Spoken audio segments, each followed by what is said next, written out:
श्री राम जन्मभूमि की प्राण प्रतिष्ठा को लेकर तमाम कवरेज आप अलग अलग चैनलों, अलग अलग जगहों पर कार्यक्रमों में देख ही रहे।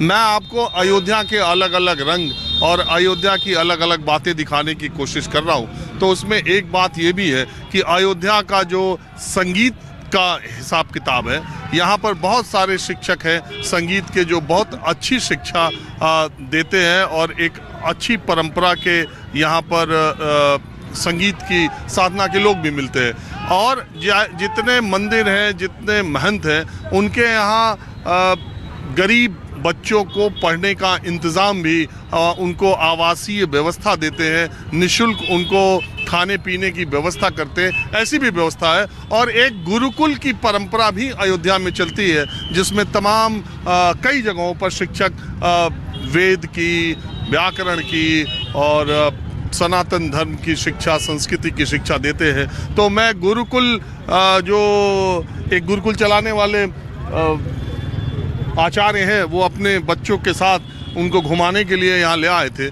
तो मैंने सोचा कि इस परंपरा से अयोध्या की इस जो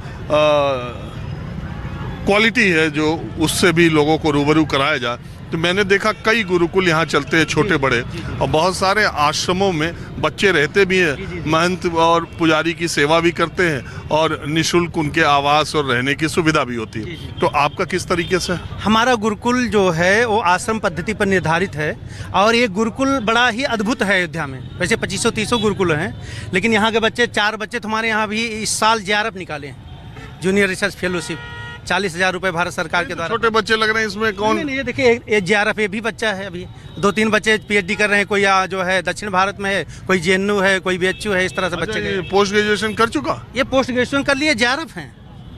ये राजकीय जो है संस्कृत प्रतिभा खोज में ये स्थान पाए हैं, राज्य स्तर में बच्चा, जनपद मंडल स्तर विजेता रह करके राज्य स्तर में। और भी बच्चे हैं, बड़े बड़े बच्चे पीछे हैं। तो आप यही वेद की और व्याकरण की यही सब? पहले इन लोगों को लगता था कि संस्कृत पढ़ करके क्या करेंगे, पोथी बाँचेंगे बच्चे, लेकिन हमारे यहाँ हमने करके दिखा दिया कि संस्कृत पढ़ करके बच्चे IAS भी बन सकते हैं, PCS भी बन सकते हैं, डॉक्टर बन सकते हैं, इंजीनियर बन सकते हैं। संस्कृत भाषा से भाषा के पढ़ने से हम एक तो रोजगार भी प्राप्त कर सकते हैं। और दूसरी एक बात बताइए, पीछे दिनों कुछ संख्या में बढ़ोतरी संस्कृत पढ़ने वाले या ऐसे लोगों की संख्या में बढ़ोतरी हो रही है? नहीं, बच्चों में बहुत बढ़ोतरी हुई है। आदरणीय प्रधानमंत्री मोदी जी के इस संकल्प से या माननीय मुख्यमंत्री योगी आदित्यनाथ जी के संकल्प से गुरुकुलों में बच्चों का एकदम विस्तार होता चला जा रहा है, जो पहले खोजने पर नहीं मिलती। कुछ आपको सरकारी मदद? नहीं, मदद नहीं मिलती है। ये गुरुकुल जो 70 बच्चों का ये गुरुकुल है, मैं अपने आप से चलाता हूँ। तो कहाँ से आपको आता है? नहीं, मैं अपने पैसे से, बच्चे सब हैं। आपको कहाँ से आता है? नहीं, मैं कथावाचक हूँ। कभी छुट्टियों में कथा उठा करके जो भी पैसा आता है सब बच्चों में इन्वेस्ट करते हैं। मेरा पूरा आवास जो है 3 तल का, इन बच्चों के लिए एकदम फ्री निःशुल्क मैं छोड़ दिया हूँ। बड़ा पुनीत काम आप कर रहे हैं, इसके लिए आपको वंदन है। सर तो जरा मैं बच्चों से, तुम कुछ सुनाओ बालक, जो तुम्हारा पसंदीदा चीज हो, जरा सुनाओ। भगवान राम के बारे में कुछ बताओ। जी, जैसे आज सब लोग प्रश्न उठाते हैं, राम क्या है, राम के अंदर रामत्व क्या था, राम का आदर्श क्या है। मैं उन लोगों को ये बताना चाहता हूँ राम का रामत्व क्या है। राम के अंदर सभी गुण पाए जाते थे, उसमें में से एक गुण ये था, विष्णुना सदृशो वीर्य सोमवत प्रिय दर्शना कालाग्नि सदृशः क्रोधे क्षमाया पृथ्वी क्षमा।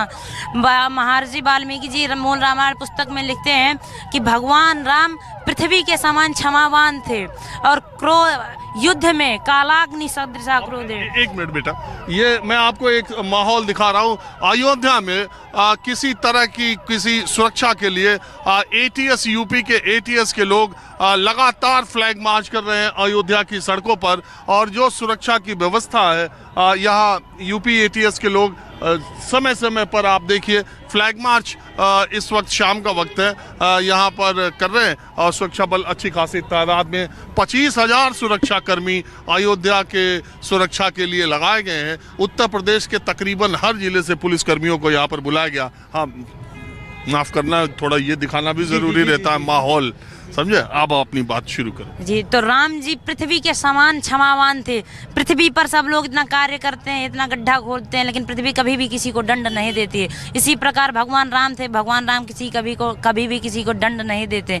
और युद्ध में उनके अंदर कालाग्नि सदृशा क्रोध है, अग्नि के समान कलाहल की गुस्सा हो जाती थी। ऐसा नहीं था भगवान राम गुस्सा नहीं करते थे, लेकिन युद्ध में गुस्सा करते थे। और भगवान समुद्रीय गांभीर्य, समुद्र के समान गंभीरता थी उनकी, पर्वत के समान धैर्यवान थे भगवान राम। उनकी ये प्रतिमा थी, ये गुण थे उनके अंदर। कोई बात नहीं। हाँ जी, कुछ आप भी सुनाएंगे? गीत भजन जो है, भजन बड़ी बढ़िया सुंदर गाते हैं। और एक भजन आपका जो है, सुना। सजा दो अवध को गुलशन सा, सजा दो अवध को गुलशन सा, मेरे श्री राम आए हैं। सजा दो अवध को गुलशन सा, मेरे प्रभु राम आए हैं।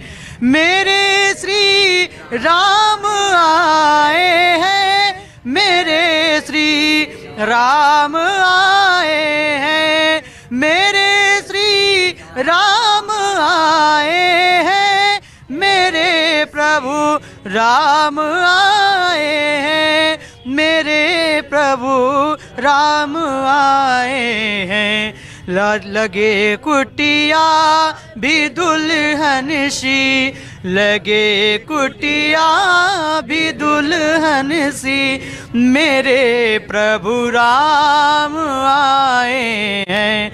सजा दो अवध को गुलशन सा, मेरे प्रभु राम आए हैं। गुलशन सजा भी हुआ, अयोध्या नगरी पूरी दिख रही है। माननीय मुख्यमंत्री योगी आदित्यनाथ जी ने इसको गुलशन सजा भी दिया है। तो देखिए, मूल बात तो ये है कि आप बाकी चैनलों का सेटअप देख ही रहे हैं, इंतज़ाम देख ही रहे हैं, वो भी माहौल बनाने में ही लगे हैं। लेकिन मैं सड़क पर चलते लोगों के साथ कितना बढ़िया भजन गा करके इन्होंने भी माहौल बना दिया। आज बस इतना ही। अगले एपिसोड में अयोध्या का कोई दूसरा रंग लेकर मैं फिर हाजिर हूँगा। कैमरामैन उमेश सिंह के साथ राजीव रंजन, न्यूज़ 24 अयोध्या।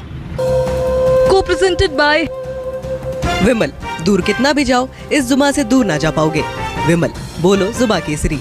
को पावर्ड बाय गोल्डी मसाले, जहां जाए रिश्ते बनाए गोल्डी मसाले। Did you sleep well? Smart lock मतलब टेस्ट ब्रांड, भारत का एक विश्वसनीय ब्रांड। घड़ी डिटर्जेंट पाउडर, पहले इस्तेमाल करें फिर विश्वास करें।